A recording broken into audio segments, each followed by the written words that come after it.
활용할 수 있느냐 혹은 활용할 수 없느냐, 거기에 따라서 인터넷으로부터 얻을 수 있는 그 정보의 양이 차이가 나죠. 격차가 생기죠. 그걸 이제 소위 일러서 요즘은 그 디지털 디바이드다 이렇게 얘기를 해요. 디바이드란 말이 이제 나누다 이런 뜻이잖아요. 그리고 명사로는 이제 구분선이다, 경계선이다 이런 뜻이 있어요. 그리고 또 예를 들면은 모바일 폰을 활용하느냐 활용하지 못하느냐, 그걸 가지고 그 모바일 디바이드다 그러고, 또 우리가 코로나 바이러스 사태를 겪지 않았습니까? 그걸 겪으면서 코로나 사태 이전의 삶과 이후의 삶이 구분이 되죠. 그걸 또 코로나 디바이드다 이렇게 얘기를 하죠. 그래서 우리 삶을 우리가 돌아보면 사회생활 속에 그런 여러 가지 그 디바이드라고 일컬을 수 있는 그런 어떤 경계선 혹은 현상 이런 것들이 많이 있습니다. 오늘 이 우리 성경의 본문은 성소 디바이드라는 걸 우리에게 일러주고 있다, 이렇게 보시면 될 것 같습니다. 성소가 우리 삶 속에서 어떤 격차를 보여주는 하나의 기준선이라는 것이죠. 오늘 본문에 보니까 17절에 하나님의 성소에 들어갈 때야 내가 깨달았다 이렇게 나오죠. 그러니까 성소에 들어가기 전과 들어간 이후에 나의 깨달음의 차이가 생긴 거죠. 격차가 있는 거예요. 성소가 내 깨달음의 하나의 경계선인 것이죠. 디바이드라는 얘기죠. 성소에 들어갔을 때 내가 깨달았다라는 얘기는 성소 안에 우리에게 깨달음을 주는 어떤 그 모종의, 예를 들면 이제 하나님의 은혜죠. 이게 있다는 것이죠. 그거를 이제 오늘 이 본문을 읊은 그 시인이 우리에게 이제 일러주고 있습니다.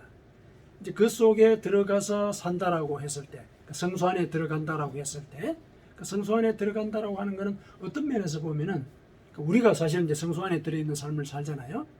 그거는 뭐냐면은 성소 밖의 삶과 비교를 했을 때 성소 안에 사는 사람들의 그 삶의 어떤 정체성, 이런 것들을 성소 안이라는 그것이 알려주고 있는 것이 아닌가 이렇게 생각해 볼 수가 있습니다. 그러니까 성소가 디바이드가 된다면은 성소를 통해서 내 삶의 어떤 정체성, 이거를 우리가 증명을 할 수가 있는 것이다, 이렇게 얘기할 수 있는 것이죠.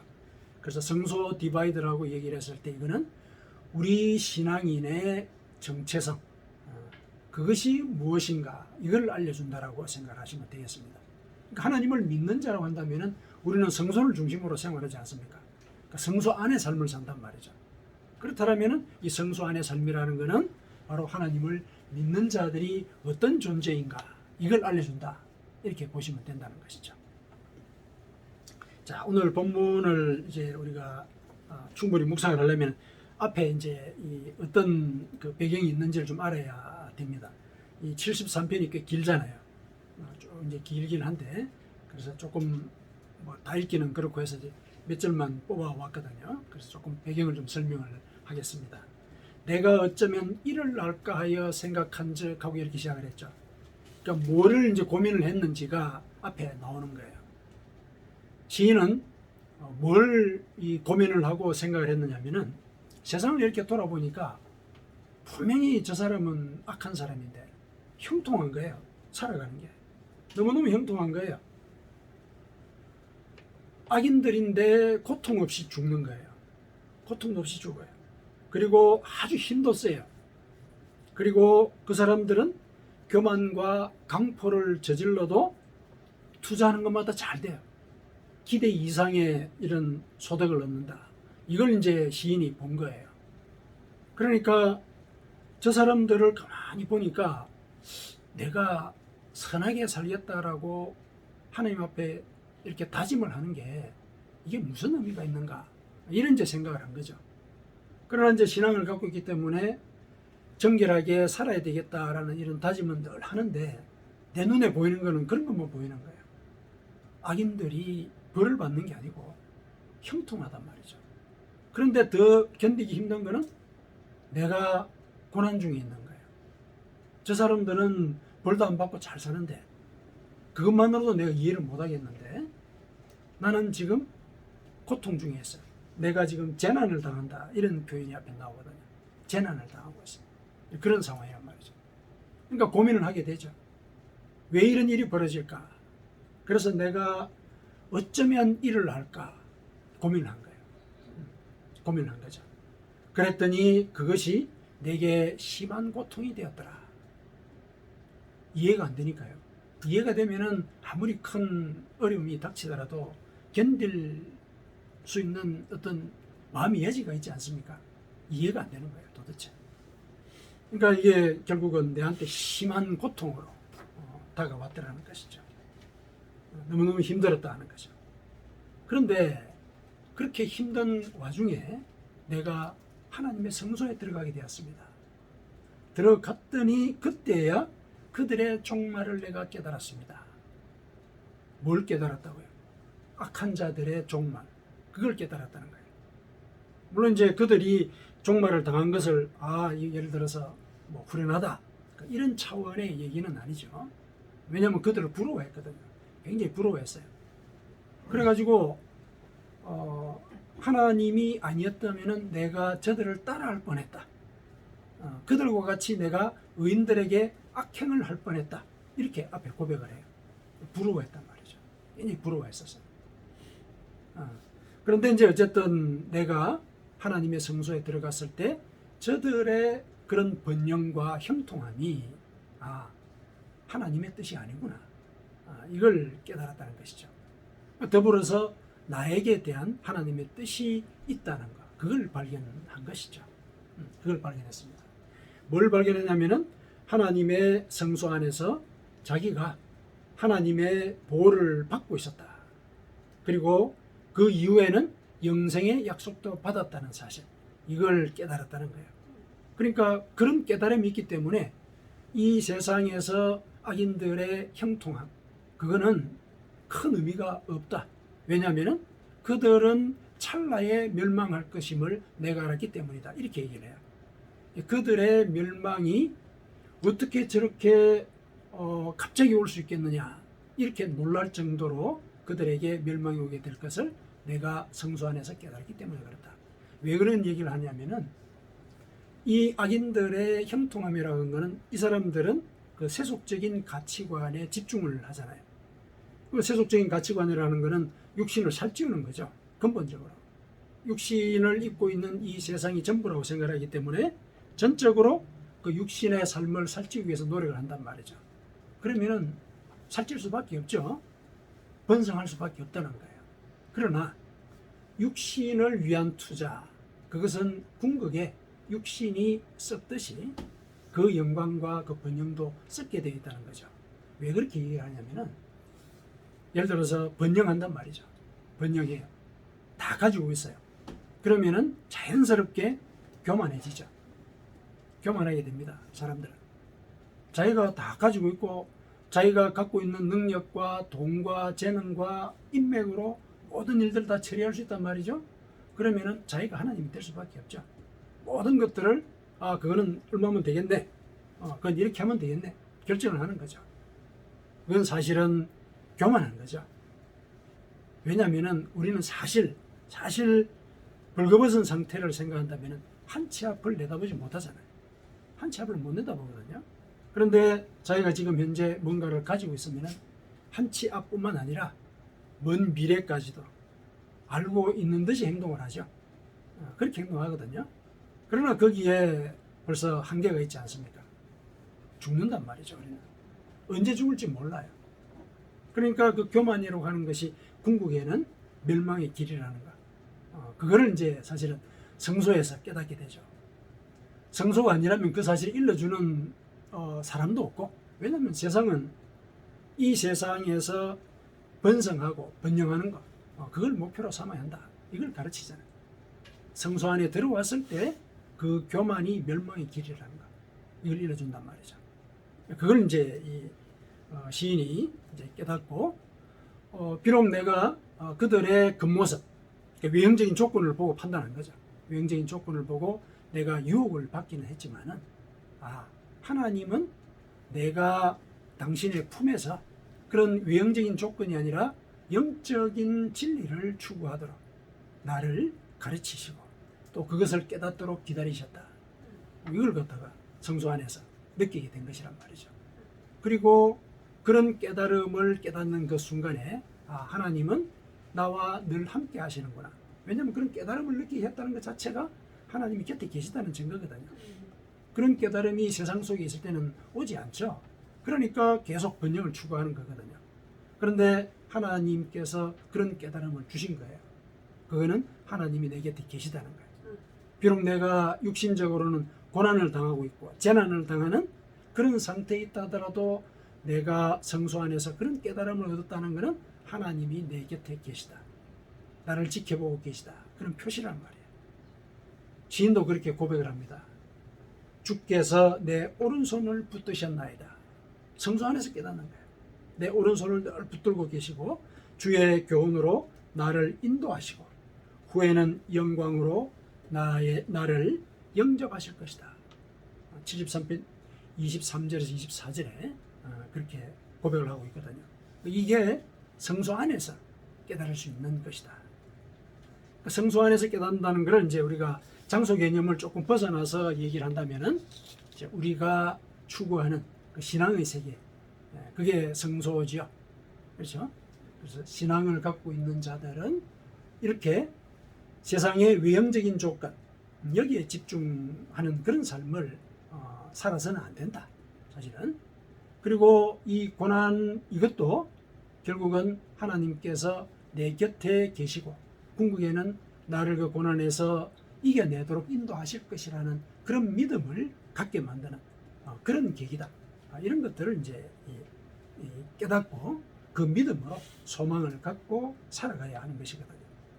그렇다면 이제 이런 이 모습들이 우리 신앙인의 정체성으로 우리 삶 속에서 드러나야 되는 것이죠. 신앙인의 정체성. 그게 이제 성소 디바이드라는 말로 우리가 얘기를 해볼 수가 있다는 것이죠. 자, 우리가 하나님을 믿는 자로서의 정체성, 그거를 어떻게 가져야 할 것인가, 그거를 오늘 본문에서 한 두 가지 정도만 같이 살펴봤으면 좋겠습니다. 자, 우리가 신앙인이라면, 즉 성소 안에 있다면은 우리는 첫째, 삶의 외형적인 조건에 집중해서는 안 될 것입니다. 삶의 외형적인 조건. 그렇죠? 악인의 형통함을 부러워했습니다. 그 외형적인 조건에 내가 혹해서 나도 저들처럼 살면은 나도 지금 현재 이런 고난으로부터 사실은 벗어날 수가 있을 것인데, 그래서 내가 저들을 따라서 어떤 일을 행하다가 보면은 실은 내가 의인에게 악행을 행할 뻔했다. 이런 이제 고백을 할 수밖에 없는 그런 상황이 초래될 것인데, 그거는 신앙의 양심으로서는 허락하지 않는 일이죠. 허락하지 않는 일이죠. 그래서 외형적인 조건에 우리가 집중을 하다 보면은 사실은 어떤 판단을 성급하게 내리게 돼요. 그렇죠? 외형적인 조건이라는 것 자체가 이면을 무시한다는 얘기지 않습니까? 이면의 조건을 무시한다는 얘기거든요. 내면에 아주 깊은 어떤 조건들, 이걸 무시하고 외형적인 조건만을 갖고 판단을 하게 하는 거죠. 그렇다면 그 판단은 성급할 수밖에 없어요. 성급한 거는 실수를 초래하죠. 실수를 초래합니다. 하나님께서는 우리가 외면적인 조건, 그러니까 육신적인 조건, 여기에 집중해서는 안 된다. 이걸 일러주고 계십니다. 그거를 이제 우리가 그 성소 안에서 이제 깨닫게 된다는 거, 그거를 우리가 기억을 하고, 우리가 하나님을 믿는 자로서 외형적인 조건, 이것이 나를 유혹한다, 이렇게 생각을 해야 되는 거죠. 나를 유혹하고 있다. 내가 외형적인 조건에 혹한 그런 생각들을 갖는다면 이제 그런 마음으로 나의 믿음을 다잡아야 하겠습니다. 그게 이제 첫 번째 하나의 조건이라고 볼 수가 있고, 그 다음에 두 번째, 성소 안에 있는 자는 고난의 현실에 집중해서는 안 되는 거죠. 고난의 현실에. 지금 현재 우리가 어렵고 힘든 과정들을 살아가고 있습니다. 사실은 눈을 뜨기가 싫은 그런 아침이 있을 수도 있죠.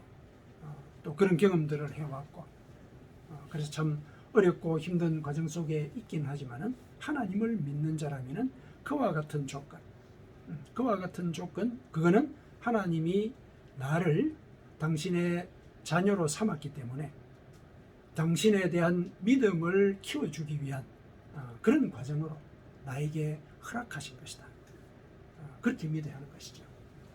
그랬을 때는 내가 현재의 고난에 집중하지 않고 미래의 소망을 품을 수 있게 된다. 그걸 우리가 늘 기억을 해야 할 것입니다. 이제 고난하면은 이제 우리가 욥을 떠올리지 않습니까? 욥을 이제 우리가 아주 뭐 고난의 어떤 그 대명사라고 얘기할 수 있는 그런 인물인데, 욥은 동방의 의인이라고 이렇게 칭송을 받던 사람이었습니다. 그 사람의 행동에 흠이 없었어요. 뭐 가난한 사람을 돕는 것뿐만 아니라 도덕적으로도 굉장히 엄밀하게 자신을 통제를 하고, 그리고 이 풍성한 가운데 그 나누는 품이 사람들과 달랐어요. 다른 사람들과. 그런데 어느 날 갑자기 그 10명이나 되는 그 자식이 비명행사를 했어요. 그 형제의 그 생일 잔치에 같이 모였다가 집이 무너져 버린 거예요. 비명행사를 한 거죠. 그리고 이어서 얼마 안 있다가 그 많던 그 재산들 다 약탈당해요. 이민족들이 쳐들어와가지고 다 그냥 약탈해 가버려요.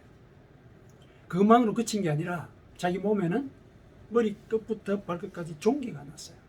종기가 나요. 그 종기가 이 기와 쪽으로 긁지 않으면 견딜 수 없을 만큼 가려움을 유발하는 그런 종기였습니다.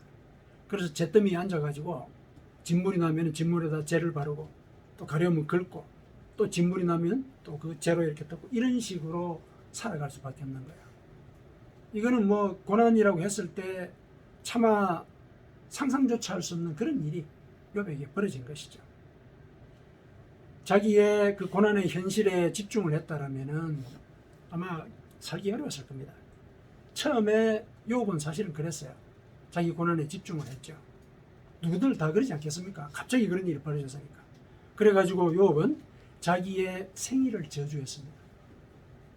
내가 태어나지 않았더라면, 차라리 내가 어머니의 태 속에서 죽었었더라면, 이렇게 얘기를 합니다. 그랬더라면 내가 이런 이 고통을 당하지 않았을 텐데 얼마나 괴로웠겠어요. 근데 거기에 더해가지고 무슨 일이 벌어졌냐면은 친구들이 찾아왔어요. 친구들이 찾아와가지고 이제 위로하라고 찾아왔죠. 찾아왔는데 친구들하고 얘기를 하는 과정에 친구들이 하는 그 말의 전체 취지가 뭐냐면은 이런 고난은 그냥 오지 않는다. 네가 죄를 지었다. 하나님께 회개하지 않은 죄가 있어서 네가 이런 재난을 당하는 것이다. 그러니까 회개해라. 아마 그 친구들로서는 그게 이 자기 친구인 욥의 이런 고난을 빨리 해소하는 그런 길이라고 충심 어린 충고로서 이제 그렇게 얘기를 한 거겠죠. 근데 그런 충고가 욥에게는 아무런 도움이 안 된 거죠. 오히려 이제 막 서로 의로움과 관련된 이 논쟁이 막 벌어졌어요. 내가 그런 잘못을 한 적이 없는데, 아니다, 네가 잊어버린 것이다. 이런 식의 이제 말이 서로 오가는 거예요.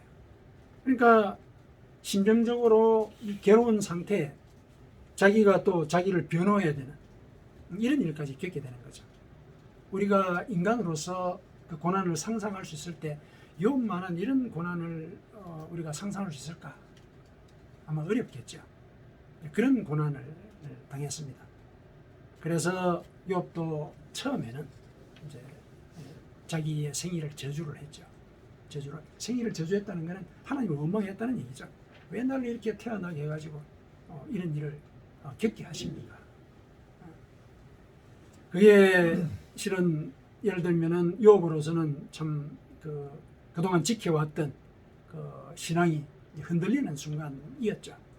그 흔들리도록 옆에서 이제 또 뭐 친구들도 또 사실은 자극을 한 거죠. 얼마나 괴로웠겠습니까? 근데 그게 고난에 집중하도록 만드는 하나의 유혹이었던 것이죠.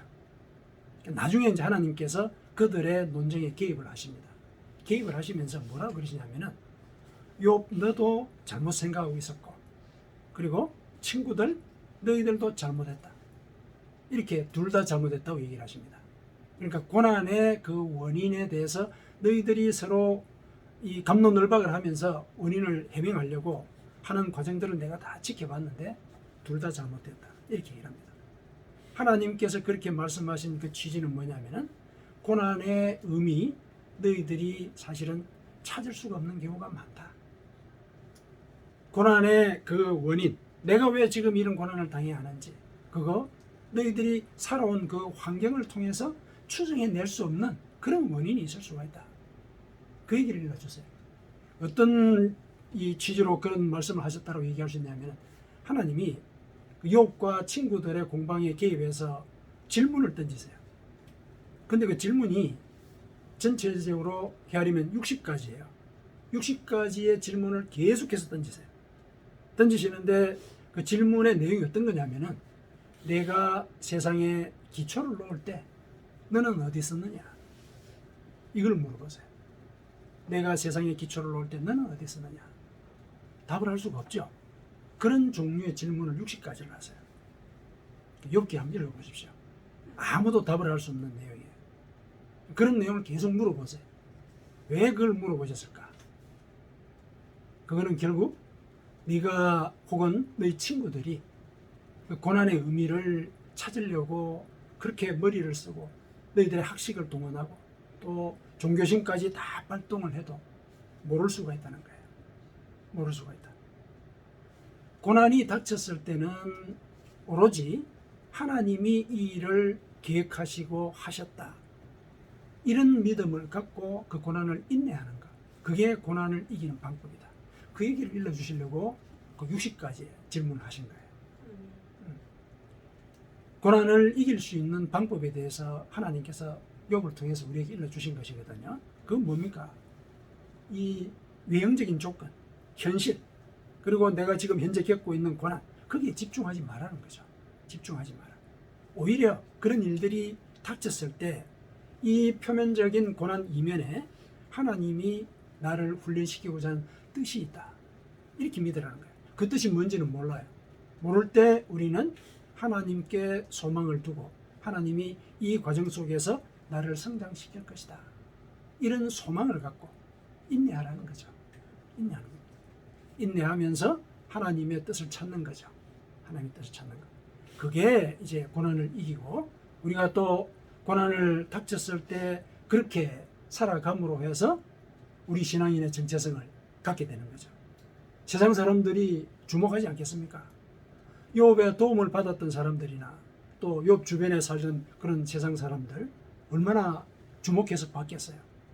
얼마나 처참하게 망가진 걸 이걸 보면서 나중에 이 욥이 어떻게 회복되는가 이걸 또 확인하고 신앙이라는 게 저런 것이구나. 이걸 이제 알려주는 그게 욥이 신앙인으로서 가진 어떤 정체성을 증명하는 길이잖아요. 그걸 이제 우리에게 사실은 요구를 하고 계십니다. 우리가 현실에 집중을 했을 때는 멸망의 길로 갈 수밖에 없습니다. 하나님께서 오늘 이 시인을 통해서 우리에게 일러주고 있는 그 말씀이 그런 뜻이에요. 현실에 집중하지 마라. 하나님의 뜻을 구해라. 그러면은 뜻을 구하기 위해서 뭘 해야 됩니까? 이제 우리가 의문을 가질 수 있지 않습니까? 뭘 해야 됩니까? 뜻을 구한다는 게 굉장히 추상적이지 않습니까? 어떻게 하는 것이 그 뜻을 구하는 것이냐? 우리에게 주어진 말씀이 있지 않습니까? 그 말씀을 쫓아가는 것, 그게 하나님의 뜻을 구하는 거예요. 왜냐하면 그 말씀이 하나님의 뜻을 대변하고 있죠. 그래서 우리가 성경을 읽고 성경 말씀대로 실천하며 살아가려고 노력하는 것이거든요. 성경 말씀을 읽고 우리가 실천을 할 때 그러면은 그 말씀이 내 속에 들어오죠. 우리가 음식을 먹으면 음식이 내 몸의 일부가 되는 거잖아요. 우리가 성경 말씀을 읽고 그렇구나. 이게 진리의 길이구나. 이렇게 깨닫고 그걸 실천하면은 그게 나와 하나가 되는 거죠. 나의 일부가 된단 말이죠. 그게 바로 사실은 하나님의 뜻을 기다리는 거예요. 실천하는 것. 실천한다고 바로 어떤 이런 결과가 나한테 나타나지는 않지 않습니까? 그러나 그럼에도 불구하고 그 뜻을 실천하고 말씀대로 살아가려고 노력하는 것. 그게 하나님의 뜻을 기다리는 그런 행위가 되는 것이거든요. 구체적인 그러면 그 말씀을 하나 예를 하나 들어보십시다. 자, 데살로니가 전서 5장 16절에서 18절까지 많이 듣는 말씀이죠. 많이 듣는 말씀이죠. 성경 말씀은 이렇게 우리에게 일러주세요. 항상 기뻐하라. 쉬지 말고 기도하라. 범사에 감사하라. 이것이 그리스도 예수 안에서 너희를 향하신 하나님의 뜻이니라. 성경은 우리에게 이걸 일러주고 계십니다. 이렇게 살으라고. 근데 우리의 현실만을 살펴보면은 내가 항상 기뻐할 수 있습니까? 기뻐할 일들이 매일 있나요? 그리고 우리가 쉬지 않고 기도할 수 있습니까? 현실만 바라보면은 얼마나 또 바쁜 일이 많습니까? 해야 될 일도 많고. 그리고 모든 일에 과연 감사할 수 있나요? 감사할 수 있습니까? 고난이 닥쳤는데 감사할 수 없죠. 그런데 그거는 육신적인 조건만을 고려했을 때, 삶의 외형적인 조건, 여기에 집중했을 때 일어나는 반응이에요. 그거는 신앙이 아니라도 다 할 수 있는 거죠. 일반 사람들이 다 그렇잖아요. 그렇죠? 일어나면 한숨부터 쉬고 아침에 오늘 또 어떻게 보낼까? 한숨이 나오는 이제 그런 경우들이 있지 않습니까? 또 그런 일들을 우리가 많이 겪었었고. 그러나 신앙인이라면 이렇게 살아야 한다라고 하나님이 일러주시잖아요. 항상 기뻐해라. 왜 기뻐해야 됩니까? 항상 기뻐해야 된다는 얘기는 뭡니까? 내 옆에 내가 기뻐할 존재가 있다는 거예요. 항상 기뻐하라는 얘기는. 우리가 이 세상에서 제일 기쁜 일을 한번 생각해 보세요. 뭐 어떤 일이 이루어진 것도 기뻐요. 근데 내가 좋아하고 사랑하는 사람이 내 곁에 있다. 그만큼 기쁜 게 없거든요. 물건이나 일에 의해서 기뻐하는 그거는 한시적이에요. 근데 내가 계속 기뻐하는 것으로 기억에 남는 거는 그 관계의 기쁨이거든요. 관계의 기쁨이에요. 그게 오래가요. 항상 기뻐하라 이렇게 명령하신 이유는 내가 너 옆에서, 내가 누굽니까? 너를 사랑하는 나, 너를 사랑하는 내가 내 옆에 있다. 그러니 너는 기뻐해라. 너 현실 이거 내가 분명히 해결해 준다. 그런 약속이 항상 기뻐하라는 그 말씀 속에 들어있는 거거든요. 그래서 내 곁에 하나님이 항상 같이 계신다. 그래서 그분은 나의 기쁨이 되신다. 이런 믿음이 전제된 삶을 살아야 한다. 이게 항상 기뻐하라는 그 말씀에 실려 있는 요구예요. 하나님이 나의 기쁨이 되신다. 이 얘기예요. 그걸 믿으라는 거죠. 그럴 때 나는 현실에 집중하지 않고 기뻐할 수 있게 되는 것입니다. 내 곁에 나의 기쁨이 되는 존재가 있다. 이렇게 늘 생각하십시오. 그게 하나님이십니다. 그 다음에 쉬지 말고 기도하라 이렇게 얘기했는데 왜 쉬지 말고 기도하라 이러셨냐면은 우리가 예를 들어서 아주 친한 친구가 있어요. 아주 친한 친구가 있습니다. 친한 친구가 있으면 내 속에 있는 이야기 다 하죠. 듬성듬성 얘기하지 않잖아요. 있는 거 다 얘기하죠. 하나님께도 그렇게 하라는 얘기예요. 하나님께도. 하나님을 내 친한 친구로 얘기하는 얘기죠. 그래서 듬성듬성 얘기하지 말고 내 있는 것 속에 있는 것 다 얘기해라. 다 얘기하라. 그게 쉬지 말고 기도하라는 얘기예요. 듬성듬성 얘기하지 말고 내 속의 아픔과 슬픔과 그리고 기뻤던 일들조차도 다 하나님께 다 얘기해라. 그게 진짜 친구잖아요. 진짜 친구가 그런 친구, 그거죠. 친구의 관계라는 것이 그걸로 확인이 되잖아요. 그러니까 쉬지 말고 기도하라는 얘기는 내가 너희의 신실한 친구다. 이건 믿어라. 그래서 네 속에 있는 이야기 다 나한테 얘기하라. 내가 그걸 다 들어주고 너의 아픔을 위로하고 또 네게 필요한 그 진리의 길을 내가 일러주겠다. 그 얘기예요. 그 약속을 사실은 이렇게 말씀하신 것이라고 믿어야 됩니다. 쉬지 말고 기도하라. 그런 뜻입니다. 그 다음에 범사에 감사해라. 범사에 감사해라. 고난이 닥쳤는데도 감사하라는 거죠. 뭡니까? 하나님이 내 곁에 기쁨의 존재로 계시고 또 어떤 존재로 계신다고요? 신실한 친구로 우리 곁에 계신단 말이죠. 그러면은 내가 고난을 당하도록 내버려 두지 않으신다는가. 소망을 가지라는 얘기죠. 이 고난이 결국은 나를 변화시킬 것이다. 성숙하게 만들 것이다.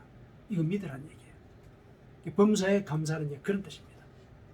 범사에 감사하라 그랬으니까 뭐 예를 들면은 고난을 감사하게 된다면 사실은 모든 일에 감사하는 것이죠. 그렇죠?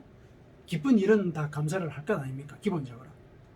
그렇지 않다면 이제 그거는 우리가 논외로 하고요. 힘든 일조차도 우리가 감사해야 되는 것은 하나님이 내 곁에 내 이야기를 다 듣고 계시는 신실한 친구로서 계시고 또 나의 기쁨으로서 당신을 증명하실 것이다. 이런 믿음을 우리에게 사실은 갖도록 요구를 하시는 이제 그런 말씀이다. 이렇게 우리가 받아들여야 되겠습니다.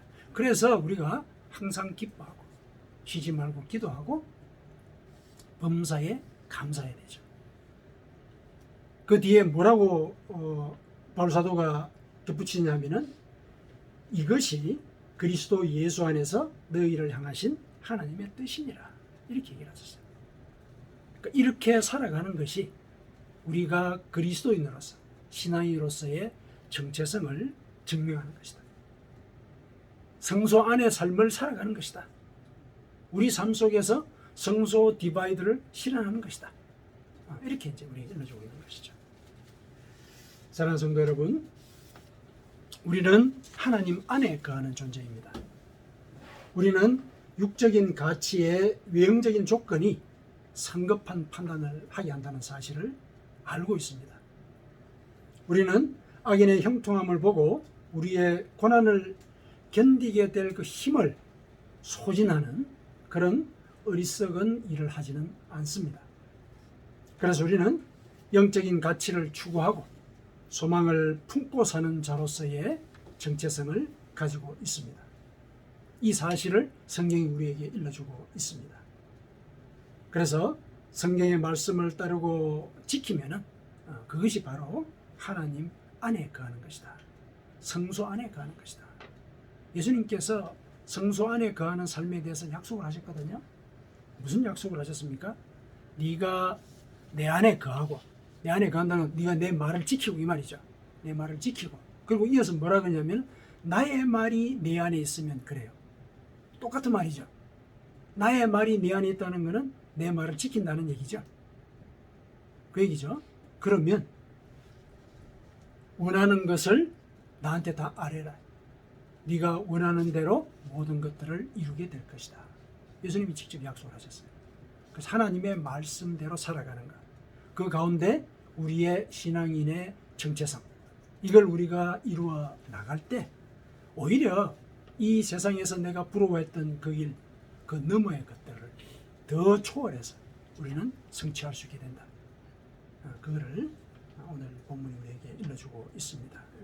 하나님의 말씀을 내 삶의 지표로 여기고 무슨 일에서든지 하나님의 뜻을 먼저 구하는 그런 신앙생활을 통해서 하나님이 오른손으로 붙들고 살아가는 그런 삶을 살아가시기를 축원합니다.